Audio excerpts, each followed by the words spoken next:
기타를 시작하는 분들의 80%가 기타를 그만두는 이유가 한 가지 있습니다. 바로 F코드 때문이죠. 이런 뉴비 절단기인 F코드를 쉽게 잡기 위한 기타가 있다고 하면 믿으시겠습니까? 사실 과학이 발전한 요즘 세상에 카본으로 만든 기타도 있고 컴퓨터 같은 기타도 있는데 F코드를 쉽게 잡는 기타가 안 나온 것이 이상할 정도죠. 사실 기타 강의 콘텐츠를 올린 유튜버로서 정말 궁금한 기타였는데 뮤지션 마켓의 지원을 받아 이 기타를 리뷰할 수 있게 되었습니다. 이 기타의 이름은 고포우드의 i160C 슬림입니다.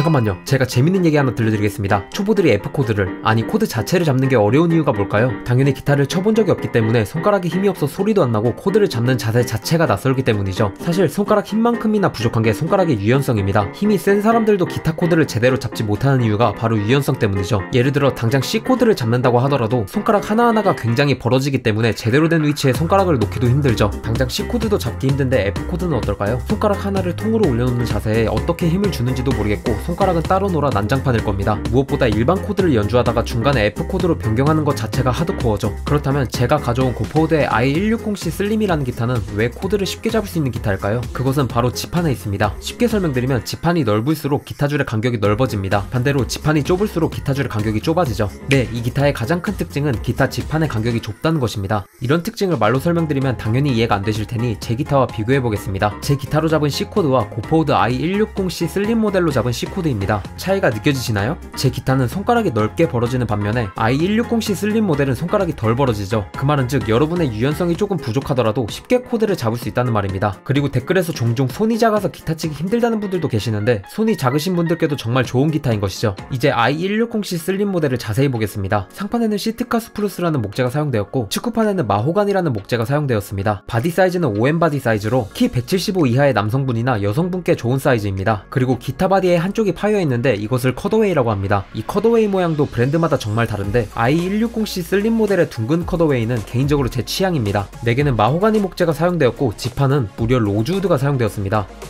잠시만요. 사실 로즈우드 자체가 입문용 기타에 쓰기에는 굉장히 고급 목재라서 축구판은 고사하고 지판에도 잘 안 쓴단 말이에요. 이게 진짜 로즈우드가 맞나 싶어 사양표를 다시 확인해보니 로즈우드가 맞네요. 너도나도 저렴한 대체목을 쓰는 입장에서 로즈우드의 사용은 메리트가 있는 것 같습니다. 잠시 흥분했는데 조금 더 살펴보겠습니다. 4개는 위로 볼록 튀어나온 부분이 있는데 이걸 볼루트라고 합니다. 일반적으로 목젖이라고 부르죠. 사실 이런 볼루트가 쓰인 거나 헤드 뒷면에 플레이트 같은 게 붙어있는 점에서 고급 기타에서나 볼 법한 디테일을 넣은 게 정말 만족스러웠습니다. 마지막으로 고포우드라는 브랜드만의 신기술이 하나 있는데 바로 사운드 필러입니다. 기타 내부를 보시면 무슨 검은 막대기가 기타 내부를 지탱하고 있습니다. 이 막대기를 꽂음으로써 기타 소리가 조금 바뀐다는 것인데요. 막대기를 꽂으면 소리가 선명해지고 막대기를 빼면 저음이 더 강해진다고 합니다. 통기타 시장 자체가 조금 보수적이기 때문에 새로운 시도를 하기가 쉽지 않은데 고포우드의 이런 다양한 신기술 도입과 실제로도 유의미한 성과를 내는 이런 변화들이 기타 연주자이자 소비자의 입장으로서는 마음에 듭니다. 아무튼 아까 말씀드렸다시피 이 기타는 코드를 쉽게 잡을 수 있는 기타죠. 그래서 우리가 집중해야 할 부분은 지판의 너비가 42mm인 것입니다. 요즘 기타들의 너트 너비, 즉 지판 너비가 44mm인데 i160C 슬림 모델의 지판 너비는 42mm입니다. 아마 2mm 차이가 큰가 싶으시겠지만 기타의 영역에서 그리고 설계의 영역에서도 2mm 차이는 엄청난 차이입니다. 아마 기존의 44mm 너비의 기타를 치시던 분들은 엄청난 차이를 체감하실 겁니다. 자, 이제 이 기타의 특징을 정리해보면 시트카 스프루스와 마호가니 목재가 사용되었다. 지판에는 무려 로즈우드가 사용되었다. 바디 안에 사운드 필러가 들어있다. 마지막으로 지판의 너비가 42mm이다. 그럼 i160C 슬림 모델이 코드를 잡기 쉽다는 건 알았으니 그만큼 좋은 소리를 내주는지 들어봐야겠죠. 결국 기타에서 가장 중요한 건 소리니까요. 지금부터 i160C 슬림의 소리를 보정없이 들려드리겠습니다. 판단은 여러분 몫입니다.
확실히 코드를 잡기가 쉽긴 하네요. 개인적인 사운드 소감은 해상도가 생각보다 괜찮다였습니다. 사실 지판 너비를 좁게 만든 만큼 기타 소리에 영향이 있지 않을까 싶었는데 사운드 필러 덕분인지는 모르겠지만 저는 해상도 높은 소리로 잘 들렸습니다. 스트럼이랑 아르페지오 중에 더 나은 걸 고르자면 스트럼에 조금 더 적합한 소리라고 느꼈습니다. 그리고 기타를 쳐보면서 느낀 건데 지판의 너비가 일렉 기타와 비슷하다고 느꼈습니다. 일렉 기타 지판 자체가 통기타보다 좁은 편인데 일렉 기타를 잡는 것 같은 느낌이 들었습니다. 일렉 기타 자체가 코드를 잡기 엄청 쉬운 편인데 이 부분을 잘 캐치해서 가져온 것 같습니다. 그래서 타겟팅을 해보자면 통기타를 시작하는 분들 중에 기타 코드 같은 진입 장벽이 조금 낮았으면 하는 분들께 추천드립니다. 그리고 기존에 일렉 기타를 치셨던 분들 중에 통기타도 한번 쳐볼까 싶은 분들께도 추천드립니다. 생각보다 일렉 기타의 지판 너비와 비슷해서 쉽게 적응하실 수 있을 겁니다.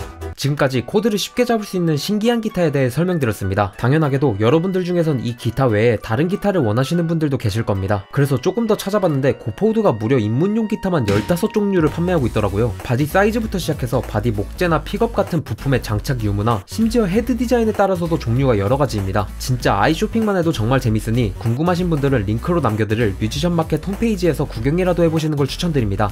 제가 기타를 처음 시작할 때만 해도 이름 모를 브랜드에 이게 통기타가 맞나 싶은 기타들만 있었는데 이젠 이렇게 만듦새 좋고 입문자를 위한 옵션으로 기타가 제작된다는 것이 정말 만족스러운 것 같습니다. 이제 2025년 새해도 되었겠다. 새로운 취미로 다들 기타를 시작해보시는 건 어떨까요? 좋은 기타와 쩔록의 좋은 무료 강의가 모두 준비되어 있습니다.